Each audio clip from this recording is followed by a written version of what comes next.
अस्सलामुअलैकुम, welcome back to my channel. आज की जो वीडियो है ये ख़ास तौर पर उन स्टूडेंट्स के लिए है जो परेशान हो रहे हैं कि हम लोगों के पास अब सिर्फ 2 महीने का टाइम रह गया है, इतने कम टाइम में हम कैसे एमडी कैट की तैयारी करेंगे। तो आज की वीडियो में मैं आपको बताऊंगी कि मैंने किस तरह से इन 2 महीनों में एमडी कैट की तैयारी अपनी कंप्लीट की, अपना पूरा सिलेबस कवर किया and I managed to be among the top 60 students in the UHS merit list. यानी UHS की जो मेरिट लिस्ट अपलोड हुई थी 15 नवंबर को 15 नवंबर 2021 को, उसमें मेरा जो मेरिट नंबर था वो मेरिट नंबर 56 था। ठीक है, यानी कि मैं जो 5000 स्टूडेंट्स की जो मेरिट लिस्ट अपलोड होती है उसमें मेरा 56 मेरिट नंबर था, यानी कि मैं टॉप 60 स्टूडेंट्स में थी। तो अब मैं आपको वो टिप्स और ट्रिक्स बताऊंगी जिस पर अमल करके आप भी इन 2 मंथ्स में अपनी एमडी कैट की तैयारी बहुत अच्छे तरीके से कर सकते हैं। सबसे पहले मैं आपको ब्रीफली अपनी एमडी कैट की रूटीन के बारे में बता देती हूँ। मैंने इसके ऊपर एक डिटेल वीडियो पहले भी बना दी है जिसमें मैंने अपनी एफएससी की, अपनी मैट्रिक की और अपनी एमडी कैट की रूटीन आप लोगों से शेयर की है। लेकिन इस वीडियो में मैं दोबारा आप लोगों को बता देती हूँ कि मेरी एमडी कैट की रूटीन क्या थी। तो एमडी कैट में इस तरह था कि 27 जुलाई को मेरे एफएससी के एग्ज़ाम्स ख़त्म हुए और 28 जुलाई को मेरी एमडी कैट की पहली क्लास थी। ठीक है, तो 27 जुलाई को इवनिंग टाइम में मेरा पेपर था। तो 4 बजे के करीब, 4:30 बजे के करीब मेरा पेपर ख़त्म हुआ और उसके बाद मैं घर आई और मुझे किप्स एकेडमी की तरफ से मैसेज आया कि सुबह आपकी 6 बजे पहली एमडी कैट की क्लास होगी 28 जुलाई को। और उसके बाद मेरा 28 सितंबर को मेरा एमडी कैट होना था। तो अब हुआ क्या कि मेरी रूटीन क्या थी एमडी कैट के इन एग्जैक्ट 2 मंथ्स में मैंने किस तरह से अपना सारा सिलेबस कवर किया। मैं जब सुबह सुबह उठती थी उसके बाद मैं एकेडमी जाती थी। 6 बजे से लेकर मोस्टली 11 बजे तक हमारी एकेडमी में लेक्चर्स होते थे। उसके बाद 11:30 तक घर आकर खाना वगैरह खाकर उसके बाद मैं 2 घंटे रेस्ट कर लेती थी और फिर 1 बजे या 2 बजे मैं दोबारा पढ़ने बैठ जाती थी और उसके बाद मैं कॉन्टीन्यूअसली पढ़ती रहती थी और रात को 10 बजे तक या फिर 11 बजे तक मैं पढ़ती थी और उसके बाद मैं अगेन सो जाती थी क्योंकि सुबह फिर जल्दी उठना होता था एकेडमी जाने के लिए। तो ये मैंने आपको एक ब्रीफली अपनी रूटीन बता दी है कि एमडी कैट के दौरान मेरी ये रूटीन हुआ करती थी और पूरे 2 महीने मेरी यही रूटीन रही है। सिर्फ एमडी कैट से 10 दिन पहले मैंने एकेडमी जाना बंद कर दिया था। मैंने घर में ही बैठ के तैयारी कर ली थी बिकॉज़ एकेडमी आने जाने में काफ़ी टाइम जो था वो वेस्ट हो रहा था और उस टाइम एकेडमी में सिर्फ रिवीजन ही चल रही थी, सिलेबस सारा कवर हो चुका था। तो लेकिन जो बाकी पूरे 2 महीने थे उसमें मेरी बिल्कुल एग्जैक्ट यही रूटीन रही है। तो अब आप लोगों के पास भी 2 महीने हैं। आप लोगों ने अगर एकेडमी ज्वाइन की हुई है तो आप लोग इस रूटीन को फॉलो कर सकते हैं। अगर आप लोग सुबह के टाइम एकेडमी जाते हैं तो, अगर आपकी शाम टाइम में एकेडमी है तो भैया नहीं, इस रूटीन को बताने का मकसद सिर्फ इतना है कि मैंने अपना मैक्सिमम टाइम अपनी स्टडीज़ को दिया था। ठीक है, और कोई एक्टिविटी नहीं थी इन 2 महीनों में मेरी। तो अब आप लोगों को भी यही चाहिए कि आप लोग अपना मैक्सिमम टाइम अपनी स्टडीज़ को दें और बाकी जितनी भी एक्टिविटीज़ हैं, आपको कोई गेम पसंद है, आपको कोई यानी सोशल मीडिया पर आपको कोई प्रोग्राम पसंद है या आपको कुछ भी आपकी दूसरी एक्टिविटी है, उसको आप सिर्फ इन 2 महीनों के लिए साइड पे रख दें। 2 महीने का टाइम बहुत थोड़ा टाइम है। ये 2 महीने का टाइम आपकी आगे की पूरी लाइफ को डिसाइड करेगा। इन 2 महीनों में आप जो भी करेंगे वो आपकी आगे पूरी लाइफ पर अफेक्ट करेगा। अगर आपने इन 2 महीनों में बहुत अच्छे से पढ़ लिया है तो आपका मेडिकल में एडमिशन हो जाएगा और उसके बाद आप एक बिल्कुल नए पाथवे के ऊपर आपकी लाइफ चलना स्टार्ट हो जाएगी। आप 5 साल बाद आप डॉक्टर बन जाएंगे। उसके बाद आपके पास मज़ीद इतने ज़्यादा अपॉर्चुनिटीज़ होंगी अपने करियर को आगे लेकर जाने के लिए। लेकिन अगर आप खुदा न खास्ता इन 2 महीनों में आप इस तरह नहीं पढ़ते कि आपका मेडिकल में एडमिशन हो, तो फिर आपका बेशक जहाँ मर्ज़ी एडमिशन हो जाए बट आपका एक वो जो ड्रीम होता है आपका, आपके पेरेंट्स का, उसको आप कंप्लीट नहीं कर पाएंगे। तो इसलिए अभी आप ये जो 2 महीने हैं इनमें आप मैक्सिमम टाइम अपनी पढ़ाई को दे दें। यकीनन ये बहुत मुश्किल काम होता है, लेकिन अगर इन 2 महीनों के बाद जब आपका इंशाल्लाह एमडी कैट का रिज़ल्ट इतना अच्छा आता है तो फिर आपको ये सारी जो स्ट्रगल होती है और ये सारी जो मेहनत होती है ये भूल जाती है। सो आपने सबसे पहले तो अपने माइंड में ये बात बिठा लें कि मैंने इन 2 महीनों में इतना पढ़ना है कि मेरा मेरिट बन जाए। ठीक है, बाकी आगे मेरिट बनता है या नहीं बनता, अगर आपके लिए ये फ़ील्ड अच्छा होगा तो इंशाल्लाह ज़रूर आपका मेरिट बन जाएगा। अगर आपके लिए ये फ़ील्ड अच्छा नहीं होगा तो फिर आप जो फ़ील्ड आपके लिए बेहतर होगा वही आपको मिल जाए। रूटीन के बाद अब बात करते हैं स्टडी मटेरियल की। मैंने आपको पहले भी बताया है कि मैंने सिर्फ़ और सिर्फ टेक्स्ट बुक्स को फॉलो किया था एमडी कैट की तैयारी करने के लिए। इसके अलावा मैंने अपनी एकेडमी की यानी किप्स एकेडमी मैंने ज्वाइन की थी, तो उसकी मैंने प्रैक्टिस बुक्स से बहुत ज़्यादा प्रैक्टिस की थी। हमारे किप्स के ऑनलाइन टेस्ट भी होते थे, मैंने वो सारे टेस्ट भी दिए थे। इसके अलावा एंड पर जाकर हमारे ऑन कैंपस टेस्ट भी हुए थे, तो मैंने वो ऑन कैंपस टेस्ट भी वहाँ पर दिए थे।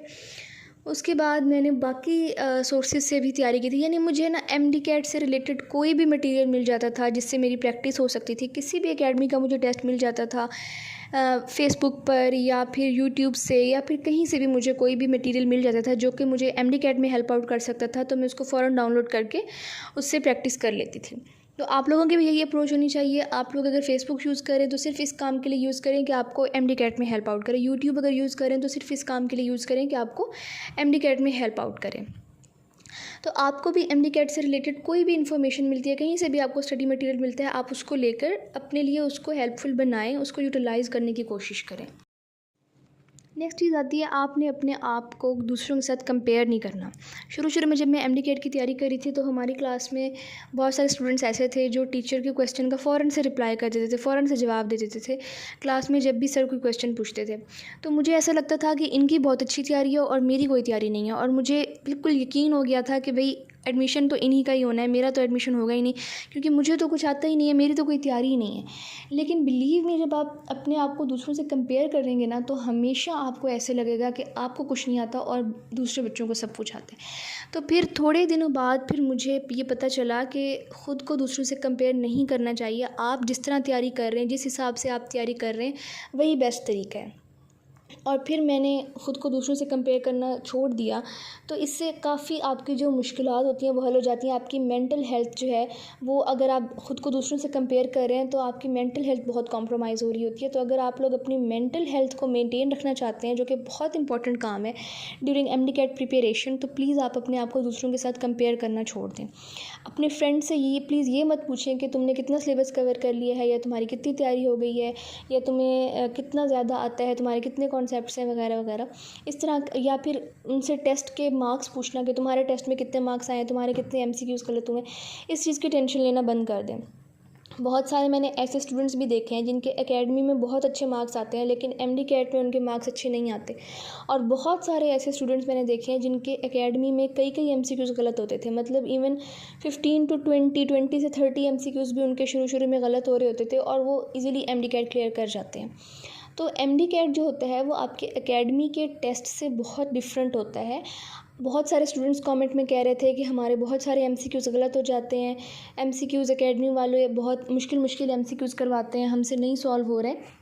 इस चीज़ से परेशान होने की बिल्कुल ज़रूरत नहीं है। आपका जो एमडी कैट होता है वो आपके एकेडमी के टेस्ट की तरह नहीं होता है, वो बहुत आसान होता है, वो एक बैलेंस्ड पेपर होता है, ठीक है। जो एकेडमी में आपको एमसीक्यूज़ करवाए जाते हैं वो आपको वर्स्ट सिचुएशन के लिए प्रिपेयर करने के लिए बनाए जाते हैं, ताकि अगर कोई बहुत मुश्किल एमसीक्यू आ जाए एक आधा पेपर में तो वो आप सॉल्व कर सकें।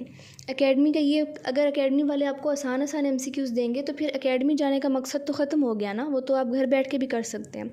तो एकेडमी का काम होता है आपको वर्स्ट सिचुएशन के लिए प्रिपेयर करना है। एकेडमी के एमसीक्यूज़ को लेकर आपने बिल्कुल परेशान नहीं होना, और एकेडमी के टेस्ट के जो मार्क्स हैं उनको लेकर भी आपने बिल्कुल भी परेशान नहीं होना। ओके, नेक्स्ट चीज़ जो आती है वो आती है कि डिप्रेशन और एंजाइटी से कैसे डील करें। बहुत सारे स्टूडेंट्स, मुझे तो लगता है कि एमडी कैट के जितने भी स्टूडेंट्स हैं, जिस स्टूडेंट ने भी ज़िंदगी में कभी एमडी कैट की तैयारी की है या एमडी कैट दिया है, उसने डिप्रेशन का सामना ज़रूर किया होगा। मुझे खुद बहुत ज़्यादा डिप्रेशन होता था, एंजाइटी होती थी, मुझे लगता था कि मेरा बिल्कुल एडमिशन नहीं होगा, और हम ये सोचते हैं कि अगर एडमिशन ना हुआ तो मतलब ख़त्म है ज़िंदगी, बिल्कुल सब कुछ ख़त्म हो जाएगा। तो ऐसा नहीं होता। अगर खुदा न खास्ता किसी का फर्स्ट अटैम्प्ट में नहीं होता तो सेकंड अटैम्प्ट में हो जाएगा, सेकंड में नहीं होता तो थर्ड में हो जाएगा। अगर मेडिकल में नहीं भी होता है एडमिशन तो ये कोई बड़ी बात नहीं है। यकीनन ये फ़ील्ड आपके लिए बेहतर नहीं होगा। अगर बहुत ज़्यादा मेहनत करने के बावजूद भी आपका नहीं होता है एडमिशन, तो इसका मतलब है कि आपके लिए कोई और फील्ड बेहतर है। लेकिन अगर आपने मेहनत नहीं की और उसके बाद आप लोग ये कहते हैं कि मेरा तो एडमिशन नहीं हुआ क्योंकि मेरी लक नहीं थी या कुछ भी, तो ऐसा कहना गलत है, क्योंकि उसमें आपका अपना फ़ॉल्ट होता है, आपने मेहनत नहीं की होती। तो अभी जो आप लोगों ने करना है वो ये है कि आपने परेशान नहीं होना, आपने अपनी तरफ से 100% देना है, ताकि जब एमडी कैट का रिज़ल्ट आए तो आपको कोई रिग्रेट ना हो कि आपने तैयारी नहीं की थी या आपने पढ़ा नहीं था। अगर खुदा न खास्ता कोई बुरा रिज़ल्ट आता है, लेकिन अगर अच्छा रिज़ल्ट आएगा तो आपको ये सारी स्ट्रगल और ये जो सारी आपने रातें जाग के गुजारी हैं, ये आपको सारी भूल जाएंगी। नेक्स्ट चीज़ जो मैं आपको टिप दूंगी कि आपने अपनी नर्व्स पर कंट्रोल रखना है, ठीक है। MD CAT is the game of nerves. अब होता क्या है कि बच्चे पूरा साल बहुत अच्छा पढ़ते हैं, एफएससी में बहुत अच्छे मार्क्स लेते हैं, एकेडमीज़ में जो एमडी कैट की जो एकेडमीज़ की तैयारियां हो रही होती हैं उसमें बहुत अच्छा परफॉर्म करते हैं, लेकिन एमडी कैट वाले दिन जब उनके सामने एमडी कैट का पेपर आता है, इतना वो अपने आप को परेशान कर लेते हैं, इतना वो टेंशन ले लेते हैं उस चीज़ की कि उनको अचानक से वो बिल्कुल ब्लैंक हो जाते हैं, उनको सारा पेपर अचानक से भूल जाता है, उनको कुछ समझ नहीं आता कि पेपर को किस तरह से सॉल्व करना है। और बहुत सारे स्टूडेंट्स को मैंने देखा है कि वो इस तरह से उनका पेपर ख़राब हुआ है। तो आपने एमडी कैट को अपने सर पर सवार नहीं करना है, इसको आपने बिल्कुल आम एक टेस्ट समझना है। जैसे जब आप एमडी कैट देने जाएँ तो आपने ये सोचना है कि जैसे एकेडमी में टेस्ट देता था या देती थी, बिल्कुल वैसे ही एक टेस्ट देने जा रहा हूँ। इसके अलावा आपने उसकी कोई इंपॉर्टेंस नहीं रखनी अपने माइंड में। जितना आप ये सोचेंगे ना कि ये मेरे लिए बहुत इंपॉर्टेंट टेस्ट है, ये मेरे लिए बहुत इंपॉर्टेंट पेपर है, उतना ही आप इसको लेकर परेशान होंगे। और जितना आप रिलैक्स्ड माइंड के साथ जाएंगे पेपर देने, उतना ही आपका पेपर अच्छा होगा। तो इसलिए पेपर के हवाले से बिल्कुल टेंशन नहीं लेनी कि पेपर कैसा आएगा, पेपर मुश्किल आएगा या आसान आएगा। अगर पेपर मुश्किल आता है तो वो सब बच्चों के लिए मुश्किल आएगा, और अगर पेपर आसान आता है तो वो भी सब बच्चों के लिए आसान आएगा, ठीक है, क्योंकि सब बच्चों को एक जैसा पेपर मिल रहा है। तो एमडी कैट को प्लीज़ अपने सर पर सवार मत करें। अगर खुदा न खास्ता किसी का फ़र्स्ट अटैम्प्ट में नहीं होता तो ऐसी कोई आपकी बड़ी बात नहीं है, सेकंड अटैम्प्ट में हो जाएगा, ठीक है। तो एमडी कैट को सर पर सवार करने की ज़रूरत नहीं है, बिल्कुल रिलैक्स्ड माइंड के साथ आप पेपर देने जाएँ। तो ये कुछ मैंने आपको टिप्स दी हैं जो कि आपको हेल्प आउट करेंगी अच्छे मार्क्स लेने में, और जिन्होंने मुझे हेल्प आउट किया कि मैं ये एग्रीगेट ले सकूं। तो अब उम्मीद है कि ये टिप्स आपके लिए हेल्पफुल होंगी। अगर ये वीडियो आपके लिए हेल्पफुल है तो इसे अपने फ्रेंड्स के साथ भी शेयर कर दें जो कि एमडी कैट की तैयारी कर रहे हैं, और पूरा फोकस अपनी तैयारी पर रखें। Best of luck. अल्लाह हाफ़िज़।